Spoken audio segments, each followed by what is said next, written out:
पर बवाल मचा हुआ है। जेपी नड्डा के बयान पर घमासान मचा हुआ है। छत्तीसगढ़ के मुख्यमंत्री भूपेश बघेल ने आदिवासियों की मौत को लेकर अब सवाल उठा दिए हैं। जी हां, दरअसल आदिवासियों की मौत को लेकर आपको बता दें, जेपी नड्डा ने एक बयान दिया था और इसे लेकर अब छत्तीसगढ़ के मुख्यमंत्री भूपेश बघेल ने उनके बयान पर पलटवार किया है। दरअसल भाजपा के राष्ट्रीय अध्यक्ष जगत प्रकाश नड्डा के एक हवाई दावे पर मुख्यमंत्री भूपेश बघेल ने सीधी चढ़ाई कर दी है और रायपुर के कार्यकर्ता सम्मेलन में नड्डा ने दावा किया था कि 2 दिन पहले छत्तीसगढ़ में 71 आदिवासी मारे गए हैं। अब मुख्यमंत्री ने इसे झूठ बताते हुए पूछा है कि भाजपा के राष्ट्रीय अध्यक्ष बताएं कि 71 आदिवासियों की 2 दिन पहले मौत कहां हुई है, किस तरह से हुई है। और रायपुर के साइंस कॉलेज मैदान के कार्यकर्ता सम्मेलन में भाजपा के राष्ट्रीय अध्यक्ष के निशाने पर मुख्यमंत्री भूपेश बघेल और कांग्रेस नेता राहुल गांधी ही थे। भारत जोड़ो यात्रा में मुख्यमंत्री भूपेश बघेल की मौजूदगी पर भी निशाना साधते हुए उन्होंने एक बड़ा दावा कर दिया। उन्होंने कहा कि हमारे यहाँ 71 आदिवासी भाई मारे गए और भूपेश बघेल जी केरल में राहुल गांधी के साथ ताली बजा रहे हैं। देर रात मुख्यमंत्री भूपेश बघेल ने अपने आधिकारिक सोशल मीडिया अकाउंट से जेपी नड्डा का वीडियो साझा करते हुए लिखा कि झूठ बोलें, बार बार झूठ बोलें, जोर जोर से बोलें। बस्तर से सरगुजा तक सभी आदिवासी सुखी रहें, प्रसन्न रहें। भाजपा के राष्ट्रीय अध्यक्ष से मुख्यमंत्री ने सवाल किया कि अध्यक्ष महोदय बताएं कि कहां 71 आदिवासियों की 2 दिन पहले मौत हुई है। आदिवासियों का बुरा सोचने वालों को ईश्वर सद्बुद्धि दे। इस वाक्य के साथ उन्होंने अपने ट्वीट को खत्म किया।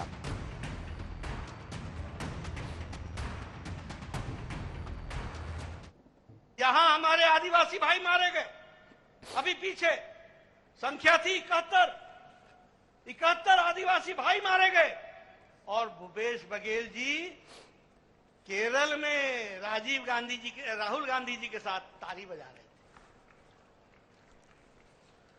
थे। ये स्थिति आकर के खड़ी हो गई।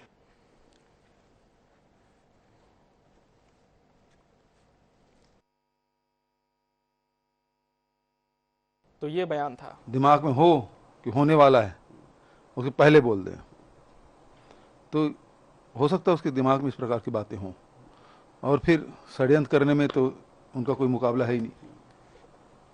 और छत्तीसगढ़ में इस प्रकार की अभी कोई घटनाएं हुई नहीं। इनके शासनकाल में जरूर सब ग्रामीण, राजनीतिक, जवान सबकी मौतें हुई है। तो ये सफ़ेद झूठ बोलने में बड़े माहिर हैं। छत्तीसगढ़ की जनता से माफ़ी मांगना चाहिए, आदिवासियों से माफ़ी मांगना चाहिए। इस प्रकार से कोई घटना घटी नहीं है जिसका उल्लेख वो कर रहे थे, और नड्डा जी किसकी माफ़ी मांगनी, इतना बड़े झूठ कैसे बोले। तो मुख्यमंत्री भूपेश बघेल का बयान आपने सुना। उन्होंने कहा कि सफेद झूठ बोलने से बचना चाहिए। और इस वक्त हमारे साथ छत्तीसगढ़ विधानसभा के पूर्व नेता प्रतिपक्ष धर्मलाल कौशिक जुड़ चुके हैं। कौशिक जी, बहुत स्वागत है आपका NS 24/7 पर। कौशिक जी, जिस तरह से भाजपा के राष्ट्रीय अध्यक्ष जेपी नड्डा ने स्पष्ट शब्दों में कहा है कि 71 आदिवासियों की मौत हुई है, अपने आप में एक बहुत बड़ा ये दावा है। अब इस पर मुख्यमंत्री ने भी पलटवार किया है, साफ तौर पर कहा है कि ये कोरा झूठ है, ऐसी घटना कोई भी छत्तीसगढ़ में नहीं हुई है। इस पर आपकी प्रतिक्रिया, ये जो डेटा जेपी नड्डा ने बताया, ये कहां से आया और क्या इसकी पुष्टि हो चुकी है? देखिए, जिस प्रकार से छत्तीसगढ़ में नक्सल की घटनाएं घट रही है जी, और वो भूपेश बघेल तो ये भी बोल रहे हैं कि हमारे समय में आदिवासी मारे भी नहीं गए। जी, षड्यंत्रकारी बीजेपी को बताने के बजाय जी, षड्यंत्रकारी कौन है छत्तीसगढ़ की जनता को सब मालूम है। और इतने बड़े जो घटना हुई झीरम की, आज तक वो मामला सामने नहीं आया। उसका चश्मदीद गवाह एक मंत्री है, किसी से छुपा हुआ नहीं है। आखिर वो मामला सामने क्यों नहीं आ रहा है? तो षड्यंत्रकारी कौन है, मुझे लगता है किसी को बताने की जरूरत नहीं है। जहां तक आदिवासी की बात है, तो हमने अपने विधायक भीमा मंडावी को हमने खोया है। जी, ऐसे आदिवासियों के जहाँ खोए हैं, आपके पास में फेरिस्त सूची है कि घटना लगातार हो रही है। जी, अपहरण किए जा रहे हैं, अपहरण जो उपकरण जलाए जा रहे हैं, जी, और उसके साथ में जिस प्रकार से हत्या हो रही है, जी, तो ये उनका कहना कि क्या उनके जो सोच है और ये इस प्रकार के षड्यंत्र है, तो मैं तो ये बताना चाहता हूँ ना कि षड्यंत्रकारी कौन है। आज मुझे लगता है छत्तीसगढ़ की जनता को बताने की जरूरत नहीं है। बिल्कुल, षड्यंत्रकारी की बात आपने कही कौशिक जी, लेकिन जो 2 दिन पहले की घटना का जिक्र कर चुके हैं जेपी नड्डा, उस पर आप क्या कहेंगे कि 2 दिन पहले छत्तीसगढ़ में ऐसी कौन सी जगह पर ऐसी घटना हुई है जहां 71 आदिवासियों की मौत हुई है? आदिवासियों की जहां मौत हुई है, उसको आप लगातार, मैंने कहा कि उसको आप देखिए कितने लोगों की फहरिस्त है। जी, और मैंने तो आपको उदाहरण बताया। जी, तो बिल्कुल इसी चीज को लेकर मुद्दा भी बन रहा है कौशिक जी कि ऐसी कोई घटना छत्तीसगढ़ में नहीं हुई है। मुख्यमंत्री भूपेश बघेल खुद ये बात कह चुके हैं कि जिन आदिवासियों का आप जिक्र कर रहे हैं वो तो सुरक्षित हैं, सरगुजा में, बस्तर संभाग में पूरी तरह से सुरक्षित हैं। फिर इस पर सवाल क्यों, फिर इस पर राजनीति क्यों? आदिवासी यदि सुरक्षित हैं जी, आपको मालूम है कि 3 लोगों को जो मारे गए थे कि गृह मंत्री भी वहां नहीं पहुंच पाए, जहां कैंप में जो घटना हुई थी, जी, आपकी जानकारी में होगी वो घटना। बिल्कुल बिल्कुल है जी, गृह मंत्री भी नहीं पहुंच पाए, मुख्यमंत्री भी नहीं पहुंच पाए, जी, बल्कि हमारे लोग घटना स्थल तक पहुंचे थे, हम्म, मिल करके लोग आए थे। जी, ऐसे बहुत सारे घटना का मैं जिक्र कर सकता हूँ, प्रमाणित जो है, जी, तथ्यात्मक जो है। जी। तो बिल्कुल जिक्र कर सकते हैं। पूर्व नेता प्रतिपक्ष धर्मलाल कौशिक ये कह रहे हैं। कौशिक जी, बड़ा सवाल यहां पर इसलिए भी उठ रहा है क्योंकि छत्तीसगढ़ के संदर्भ में लगातार नक्सल बेल्ट होने का यह दावा किया जाता है और राष्ट्रीय स्तर पर भी छत्तीसगढ़ को इसी तरह से कभी कभी देखा जाता है कि नक्सली घटनाएं बहुत ज्यादा यहां पर होती हैं। एक तरफ सरकार के तमाम दावे हैं कि नक्सली जो हैं वो मुख्य धारा पर लौट रहे हैं धीरे धीरे। लोन वर्राटू अभियान की अगर हम बात करें, तमाम ऐसी चीजें हैं जिससे नक्सली धीरे धीरे जनधारा पर लौट रहे हैं। लेकिन इसके अलावा दूसरी ओर अगर हम बात करें तो विपक्ष यानी कि जो आपकी पार्टी है वो लगातार ये दावा करती है कि आज अगर हम बस्तर संभाग में चले जाएं, बिगड़ अंचलों में चले जाएं तो वहां पर ग्रामीणों को ही कभी कभी निशाना बना दिया जाता है। ऐसे में क्या ये तर्क, इससे आपको नहीं लगता कि छत्तीसगढ़ की जो छवि है, और खासकर जब कोई राष्ट्रीय स्तर का नेता छत्तीसगढ़ आता है और इस बात को कहता है कि यहाँ के जो आदिवासी हैं, जो ग्रामीण हैं, वो सुरक्षित नहीं है, इसे लेकर आपको नहीं लगता कि राजनीति करने से इतर इनके हित में सोचने की ज्यादा जरूरत है? क्योंकि बयान इसके पहले भी काफी हो चुके हैं, इस पर सियासत काफी हो चुकी है।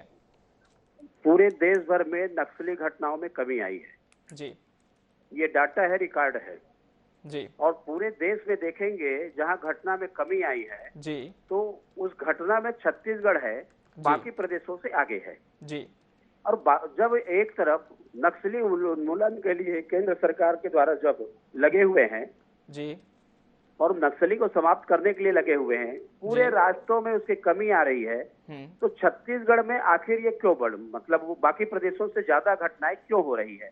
जी, जब तक उस ओर सरकार, चाहे केंद्र सरकार हो, राज्य सरकार हो, यदि ध्यान नहीं देगी जी, और हम ये सोचे कि ये केवल हमारा छत्तीसगढ़ का ये नक्सली को लेकर के बदनाम होंगे, तो काम चलने वाला नहीं है। चलिए हम जवाब भी ले लेते हैं कौशिक जी।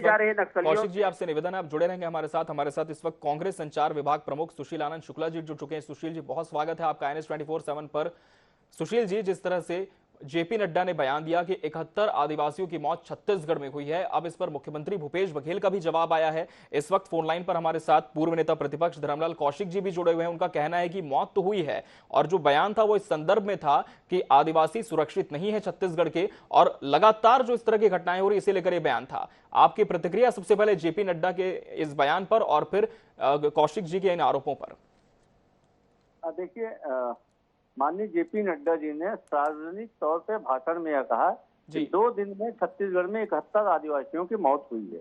जी, आप एक जिम्मेदार चैनल के बड़े पत्रकार हैं, 2 दिन के अंदर में या 3 दिन के अंदर में, 1 हफ्ते के अंदर में या पिछले 3 साल में छत्तीसगढ़ में कब 71 आदिवासियों की मौत हुई है, भारतीय जनता पार्टी को यह स्पष्ट करना चाहिए। एक राष्ट्रीय अध्यक्ष हैं, उन्होंने सार्वजनिक तौर पर यह कहा है, या तो उनको गलत जानकारी दी गई, गलत जानकारी दी भी गई तो Bharatiya Janata party, central government, जिसकी सेंट्रल गवर्नमेंट है, उसका राष्ट्रीय अध्यक्ष इतनी बड़ी बात को कोट कर रहा तो सिर्फ हम फैलाने के लिए कोट कर रहे हैं, जबकि छत्तीसगढ़ में ऐसी कोई घटना नहीं हुई। जहां तक कौशिक जी का जो अभी आरोप लगा रहे थे कि छत्तीसगढ़ में देश की अपेक्षा नक्सलवाद कम हुआ है, तो देश का 80% नक्सलवाद तो सिर्फ छत्तीसगढ़ में था। भारतीय जनता पार्टी की जब सरकार थी, जब यह सरकार का हैंड ओवर 2003 में इनके हाथ में हुआ, तब छत्तीसगढ़ में बस्तर के 3 लाख तक नक्सलवाद सीमित था। वह नक्सलवाद रमन सिंह जी के सरकार के समय 14 जिलों तक पहुंच गया। हमारी सरकार आने के बाद मुख्यमंत्री भूपेश बघेल जी ने एक सूत्र दिया, विश्वास, विकास और सुरक्षा। उसका प्रभाव यह हुआ कि आम आदमी का भरोसा जीतने का काम किया गया और आम आदमी नक्सलवादियों के बजाय सुरक्षा बल और सरकार के साथ खड़ी हुई। और उसका फायदा यह हुआ कि स्वयं केंद्रीय गृह राज्य मंत्री ने राज्यसभा में लिखित जवाब दिया कि छत्तीसगढ़ में नक्सल के हमलों में, नक्सलवादी घटनाओं में 75% की कमी आई है। जो छत्तीसगढ़, जहाँ देश का 80% नक्सलवाद जहाँ पे था, वहाँ पे 75% की कमी आ रही है पिछले 3.5 साल में, तो बड़ी उपलब्धि है। कौशिक जी, 75% की कमी आई है, सुशील आनंद जी शुक्ला जी कह रहे हैं कि ये तो बकायदा पत्र में लिखा गया है, तो फिर क्यों भाजपा बार बार ऐसा सवाल उठा रही है? क्यों भाजपा के राष्ट्रीय अध्यक्ष ये कह रहे हैं? जी कौशिक जी। जी, मैंने फिर कहा जी कि जब आनंद शुक्ला जी जो बोल रहे हैं जी कि जो 75% कमी आई है, आज छत्तीसगढ़ में लोग सड़क नहीं बना पा रहे हैं। डॉक्टर रमन सिंह की सरकार में हमने सुकमा से आगे सड़क बनाया, जी बीजापुर की सड़क को हमने बनाया। विरासत में नक्सलवाद हमको मिला है, कोई डॉक्टर रमन सिंह की उपज नहीं है नक्सलवाद। मध्य प्रदेश में कांग्रेस की सरकार थी और कांग्रेस की सरकार के बाद में छत्तीसगढ़ राज्य अलग हुआ, तो विरासत में हमें मिली है। और मिलने के बाद में उस दिशा में हम लोगों ने काम किया, स्कूल बनवाने का काम किया, कॉलेज बनवाने का काम किया, आपका इंफ्रास्ट्रक्चर में जो डेवलप हो सकता है उसका हमने काम किया कि नक्सली को मुख्य धारा में जोड़ा जाए और नक्सलवाद से लोग कटे। और ये बहुत सारे काम भी हुए। निश्चित रूप से अंतिम छोर में नक्सली चले गए थे, लेकिन आज सड़क के किनारे, मेन रोड के किनारे जो नक्सलियों के द्वारा जी जो पर्चा फेंका जा रहा है, ये किस बात का संकेत है? कुछ दिन पहले आपको मालूम है कोंडागांव कांकेर के पास में जो घटना हुई थी, सुकमा सिलगेर की घटना आपको मालूम है। तो बहुत सारी घटना का मैंने कहा कि मैं उल्लेख कर सकता हूं जी। ये जो आया कि हमारे राज्य में आदिवासी नहीं मारे गए, बहुत सारे आदिवासी मारे गए हैं जिनका मैं जिक्र कर सकता हूं। जी सुशील जी, जहां तक हम फिर से जेपी नड्डा के बयान पर आते हैं, उन्होंने तो पूरा फिगर बताया है कि 71 आदिवासी ऐसे हैं जो 2 दिन पहले मारे गए। क्या सरकार के पास, क्या प्रशासन के पास ऐसा कोई भी आंकड़ा, कोई भी डेटा सरगुजा बस्तर संभाग से या नक्सल बेल्ट से आया है जहां पर 2 दिन पहले इस तरह की घटना हुई हो? भाई साहब, मैं फिर बोल रहा हूँ जी, छत्तीसगढ़ ही नहीं, देश के किसी भी कोने में जी एक साथ 71 लोगों की हत्याएं यदि हो जाएगी तो पूरे देश में हाहाकार मच जाएगा। बिल्कुल जी। माननीय नड्डा के बयान के अलावा कहीं किसी भी मीडिया में, सोशल मीडिया में, टीवी चैनल में, यदि मान लो छत्तीसगढ़ सरकार हमारी है, यहाँ पे घटना हुई, हमने सेंसरशिप लगा दिया, जी तो भी क्या आपको लगता है कि घटना छिपी रह पाएगी? कितना गैर जिम्मेदाराना बयान था माननीय नड्डा जी का। जी तो सोच के तहत उठता है आदमी। 71 आदिवासियों की मौत 2 दिन के पहले हुई, भारतीय जनता पार्टी के राष्ट्रीय अध्यक्ष बोल रहे हैं। बिल्कुल, और इसी पर मुख्यमंत्री भूपेश बघेल ने भी अपनी प्रतिक्रिया दी है, जो हमने थोड़ी देर पहले दर्शकों को सुनाई। आप दोनों मेहमानों का बहुत बहुत धन्यवाद हमसे इस खबर पर जुड़ने के लिए, अपनी बात रखने के लिए। तो अब इस पूरे बयान पर, जेपी नड्डा के इस बयान पर सियासत भी लगातार हो रही है।